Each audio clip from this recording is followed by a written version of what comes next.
format. Our guest today is joining us from the Netherlands. We have Christian Boer, who is the creator of Dyslexie Font. Hi, Christian. Hi. Thank you so much for joining us. It's an honor. So I love your idea about creating a font for dyslexic people. It seems like it's a no-brainer. When I look at it, I understand the logic. And I would love to kind of hear the story about how this came about and understand a bit of the benefits and how this type of font really differentiates from the others and the research behind it and what is next to come for all of us who are waiting to hear from you. So maybe you can just talk about yourself a little bit. I know you're dyslexic as well, and a little bit of the graduation project that started this whole journey. Okay, yeah, that's fine. It's I have dyslexia myself, so I was struggling. Now 37 years old, so around 30 years ago, I moved from one class, moved also with school, and I knew that I had dyslexia, but the teacher didn't, acknowledge what dyslexia was, and she said, "You're lazy. You need to work harder. We give you something special to work harder at home." And my mother was like, "You don't know what dyslexia is?" And yeah, it was a real struggle. And from there on, I learned myself to hide my dyslexia. So I didn't say to a teacher until I delivered some writing. And before I came to my own desk, he says, "Are you tested for dyslexia?" I said, "I know I have dyslexia," but I didn't tell anybody. And I struggled through school. I did like 7 years extra school to come over this and come on to the art school. And it was a lot of work and a lot of frustrating years for me. Until I entered the art school, of course, that was my domain and where I was my talent and I could do my stuff. And as a graduation project in 2008, I was thinking maybe this is the time to do something about dyslexia, why I hide it. And I had some problems with reading some stuff and I told the teacher, and she said, "Okay, explain me what the problem is for you in your head and make a movie about it." And that was exactly what I wanted, because otherwise I need to write a script of like 50 pages and that was a lot of work. So better to make a movie for me. And I was thinking, okay, maybe I need to do my graduation project about dyslexia. So I hide it and I never looked at it and I never did any research about it or want any help with it. So I was pretty fresh in it, and I was looking at text layouts and I'm a graphic school, so layouts and color of the letters and that kind of stuff. And then I read the sentence in a book about switching and mirroring and rotating the letters, and I heard it all my life and I was thinking, I don't see it. Until they pointed out and I was, okay, I switched it. That was not correct, sorry. But a couple of seconds later, I didn't see my own errors again. So until I read that sentence about switching, rotating, and mirroring, and I made an image in my head about the movement of the letters, and I was thinking that are all 3D movements. And these 3D movements is no problem if you have glasses or something. It's always a glass until you have 2D signs like letters. Then you have problems because you only have to misread one letter and you don't understand it. And if you go to eye tracker movement rhythms, you see dyslexic persons also going forward and back to understand and go forward again and try to comprehend what they are reading. So with all those things, I was thinking, okay, I need to focus on the typeface itself. There is the clue, and try to design it in a way that you don't flip them and rotate them anymore. And a good example for that is the boulder underside. So I saw a wheel with a brick on it, and the brick will always go down because that's the heavy part. So it's yeah, what you said, it's logical idea behind it, and I designed it and made it flat again. And yeah, in the beginning, I just made drawings in Illustrator. It wasn't not even a typeface, and I draw it and put it in manual to make a text. And I was thinking this was working better than I expected, and I was thinking maybe it's working for me because I'm making it. So I asked around and I said, I don't want to know the person personally. I want an email, I want a name, and I want to know that they have a declaration of that they have dyslexia, and that they put themselves in a scale from 1 to 10 how severe they are, because then I can focus that in the design part. But don't tell anything about the typeface itself. So I made manually a whole page with text and send it to persons around and just say, I have a graduation project about dyslexia. Can you read this and give me feedback? And they all came back, please give me the typeface. And it wasn't not even the typeface yet. So then I was, okay, this is good. It is not only working for myself. In the classes, the teachers were not that happy because I threw all the rules away from making a typeface, and they are holy rules. Some of my colleagues are coming. Sorry. And sorry. And they say there are holy rules. You have in graphic design, you have a hierarchy of making leaflets to making logos, animation, and then high up typefaces. You don't mess with them.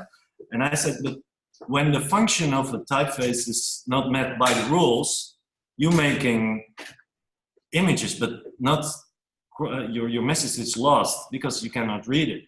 So by making new rules that they can read, you're putting back the function of the typeface in it. So the rules are not holy. The function is holy. So they argue with it, and they looked at the aesthetics of it, and I said, yeah, the function is. And on the other side, I received all the feedback of the dyslexics, like, I need this now, I need this now.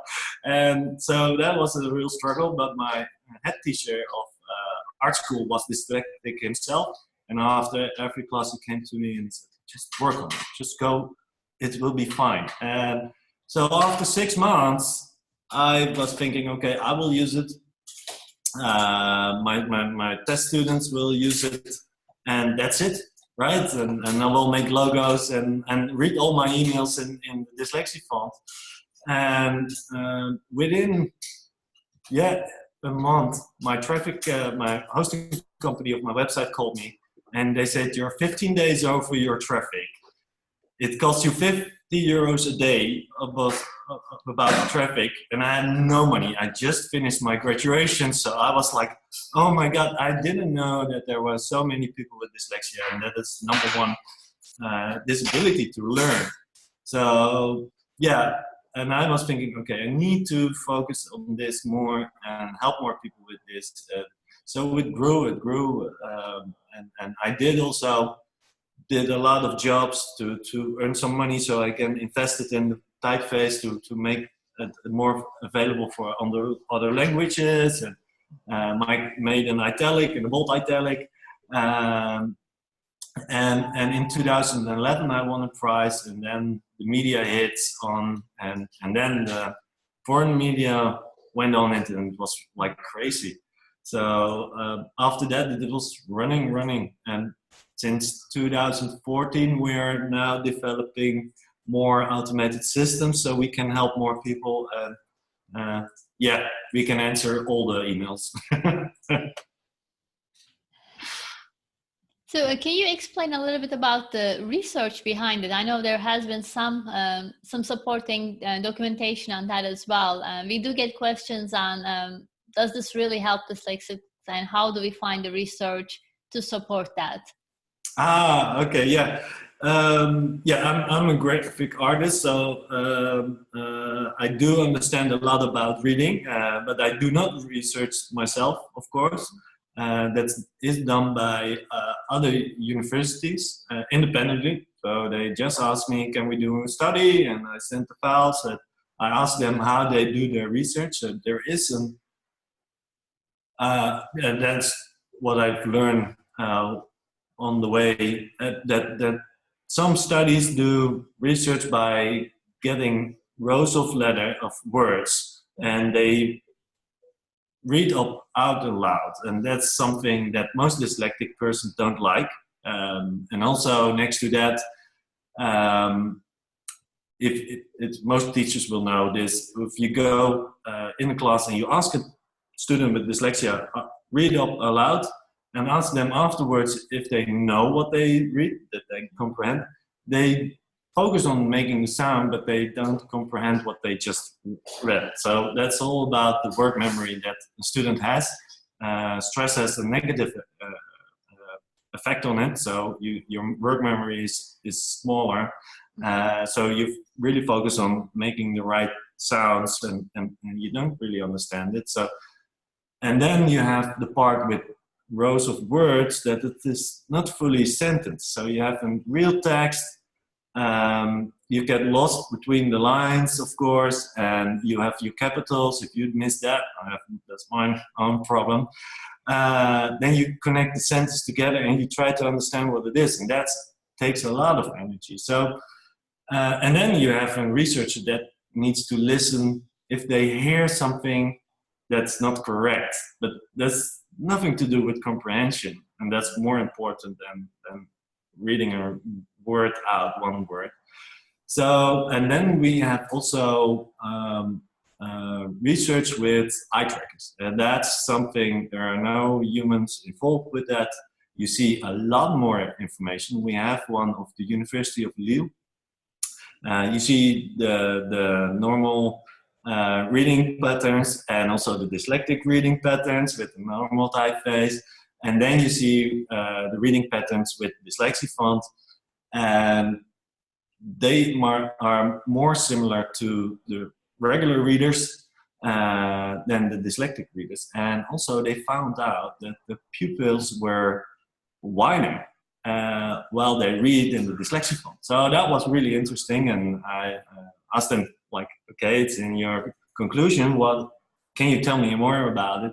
And that's, I was thinking they are more relaxed or something, but this was more about because they could read more signs within a time period at once, they open their pupils so they could see wider, and this strategy is also used by speed reading. So you're focusing on a wider area, and this is something that they saw within the research with eye trackers. So, and then after that, you get a lot of questions about the text itself. So you cannot trick by just reading and not understanding it. So that's because the first time they asked me to do it myself, just to see how the research is going, and I was looking and came there and showed them the font, and so they installed it and used it on the proper size and that kind of thing. And I was reading, and then I was thinking, I didn't understand it, so I get a lot of questions I could not answer. So I was, okay, let's start again. I need to really read. So that was a good research, and it came with more information also about the memory, brain memory that is used for reading. It's really interesting research, and we do hope that we can find another university in the US that can confirm the first study, and also with a larger group would be nice. But yeah, that's the hard part, to find an extra university and find the connections to that kind of thing. So we'll put the links of your website below. So if anybody is interested in getting in touch with you, they will be able to just click the links below this video and request any, if they want to do any research studies, they can research that as well. Yeah. And if they want to download it, the website will be there. And we'll talk about the types of possible downloads they can have as well, maybe towards the end. Yeah. So, I always try to run, non-judgmental business here with simple words. I know some people say, we love Dyslexia Font. Some are asking, is there research behind it? When I thought about Dyslexie Font for our books, my thought was, if we can help even a few kids, that's, I think, I've done with my, I got my mission accomplished. So with our following, with the Dyslexia group, I sent an email out saying, does anybody want to have our books in Dyslexie Font? And I was expecting, some, yeses here and there, and that would be sufficient for me. So among all the emails I sent out, I would say that was the biggest response I got back. And for those who responded back to us, over 90% said, yes, we want it.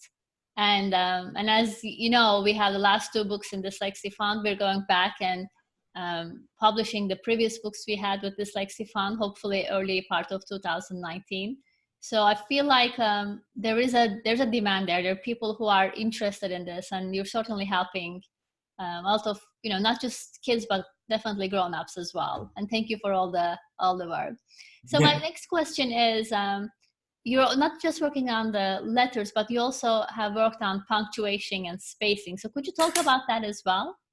Yeah, like punctuation, but also the capitals. Yes, capitals. My own thing that I have problems with.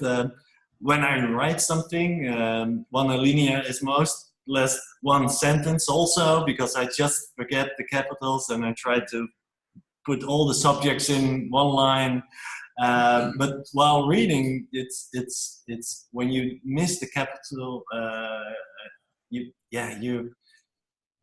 try to understand it, and you put the whole 2 sentences or 3 sentences together, and it makes a mess in your head. And by making the capitals a little bit bigger, you got a kind of stop sign. And when I developed it, there were severe and light dyslexic people, and in the beginning I made it too bold, and I needed to slim it down and find a balance that light dyslexic could use it but don't bother with it, and the severe dyslexic still notice it but still can use it in that way. But also with the spacing between the letters, I call it crowding effect. I have it especially when you have long words. The letters kind of melt together. You don't, some letters will stick together, like the R and the N or something, and you make an error by reading an M letter. So by give every letter more space, it's easier on the eye, and of course it's used in size 10 or 12. It's really small, so and you need to read really fast and process it in your brain. So that's the reason why I put more spacing, and then you have the spacing between the words. That's, of course, especially I noticed by severe dyslexic, they even put the words together. I'm kind of mid-range dyslexic, so I don't have really a problem with the words coming together, but more with the letters coming together with long words. But yeah, I knew that every dyslexic is different, and they have problems with different letters or different things while they are reading. So I try to touch them all and solve them all in the typeface itself. But yeah, what you also mentioned about the reaction, it's the story behind the typeface itself. But we were never intended to be a company itself. So it's only on people that ask for it and yeah, have views about it and want to use it in this way or that way. It's really nice to help people, and we get really good feedback daily of people that say, yeah, now I finally can see and read this, and it's easier on my mind, and it's more flowing, and yeah, and that's I know the struggle, and if I can help people, like you said, if I help one person, it's already good enough to have them not the same struggle that I have. And a lot of people in the world have that struggle daily. And I love what you said. I really relate to it as well, because as you know, my books were just meant to be written for my son to read and practice his fluency and really enjoy, having a book to read. And it wouldn't be a time that would be just frustration and tears for him. And, here we are. Yeah. 3 years down the road, it's a whole different world for me. And I just love it because I feel like I understand what people are going through as a mom, and I've been through it. And I love getting the response back saying, this is the first book my child read without crying, or, they just came back from school and picked up the book and read It Never Happened. I just love that. Yeah, that's we do get like, they were sitting for the television and they left the television, start reading. We never have seen that, and that's the kind of thing. And I don't say that the typeface is a cure. It's helped lowering the frustration, so they read more, and how more they read, how more they trained, and how better they are getting, and that's the whole idea behind the typeface. Just getting lower the frustration. It's easier to read, so you will read more and train yourself and learn more, and less frustration. And there's so many barriers for a lot of these, dyslexic children to read. If we can eliminate one or two, then it just makes it easier for them to deal with the remaining barriers, which is the goal here, right? Just to make it more fun for them to read and more accessible. And I think you reach it when they start reading in their own spare time, and they don't hate it, and they like to read it, and then you know that you're on the right track and really helping these children for the future. Yeah, and the more they read, the better they get. It's just a whole path that opens up for them, I think. It's an upward spiral. Exactly. Thanks. Yeah. So, something that you said is really stuck with me. Is you said we want this font used where it's needed, and it really ties in with what some of the things that I love about the font is it's very inclusive. What I mean is it's not for dyslexics, but everybody can use it. So if I have a text and if I'm not dyslexic, I can pick it up, and it's not that I'm not able to see what's there. So so maybe you can help us understand like how parents can download this, how schools can find ways to use it, and also how can like publishers like ourselves can make use of the font. Okay, it's pretty easy. It's most people don't ever think about using a typeface on their computer, then they are already in it. So when they go to our website, they can buy a license for the computer. They get the font in their font folder, and all the programs that they have on their computer will load the typeface from this font folder. So it's available in Word and anything. And what you say, we are working on where the font is needed. That's a lot of work, but like Chromebooks, you cannot install a font. So we need to bring it online. So we're making an online text editor. So children with Chromebooks can use it. Schools can also use it, like in the font folder, or if they are Chrome schools, they can use it, the online tools. And we are still developing a couple of tools like in Chrome extension that you can read all the websites online. And we do know that teachers are really busy. They have a lot of work, and we try to make a kind of click and play solution. So the teacher is not boarded with another more jobs for a couple of students, but they can take it within the flow and within the typeface. children with dyslexia don't want to be special, they want to be normal.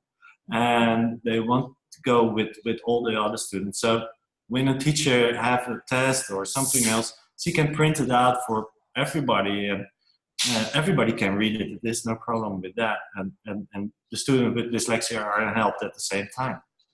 So yeah. And your fonts are free for home use, correct? So the parents can download it at no cost. No, we have the online text editor. It's for free for you. Okay. Yeah, they can use it. What is that? Can you explain that? It's a kind of Google Docs.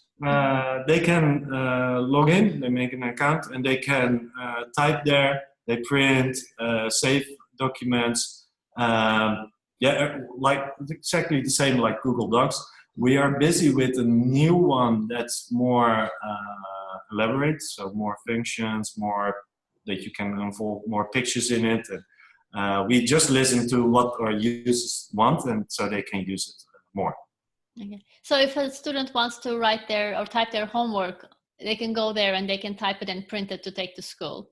Yeah, and if the school has a license, they can roll it out to all the computers, but also give all the teachers and all the students an account within the same license, and they can all work within that. So that's no problem at all.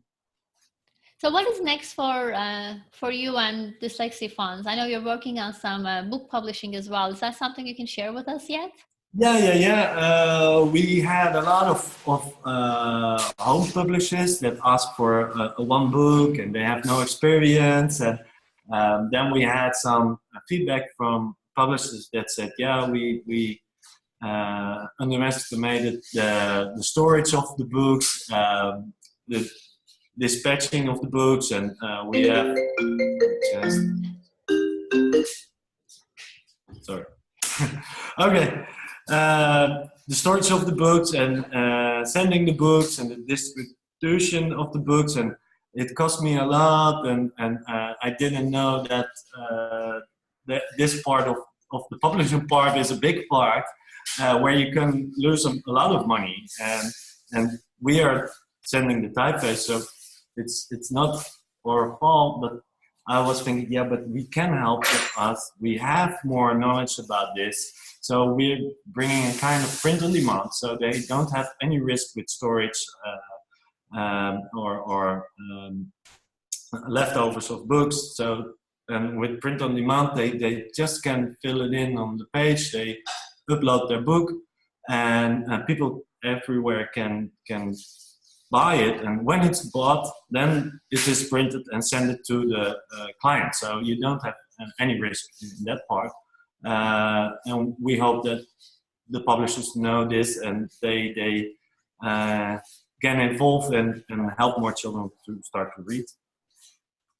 That's amazing. I think it's going to help a lot of kids. And you and I talked about this before. It's important for kids to have access to these books if they really prefer to read with the dyslexia font outside school as well.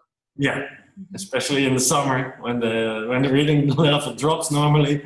So when they go back to school, the reading level is not dropped so low that the teachers can start again. And yeah, that's the most important thing, that children start reading more also in the free time, so their reading level goes up and not down. Well, again, thank you so much for the interview. I love hearing your story. It's just such a nice success story, and how your adventures at school turn into a business. That's also another story that's very inspiring, and yes. I really relate to it, as you know. So thank you so much for being on the summit today. I will put all the links below, so if anybody wants to download the font or get in touch with you, they would know where to reach out. Yeah, it's good. Thank you. Thank you so much.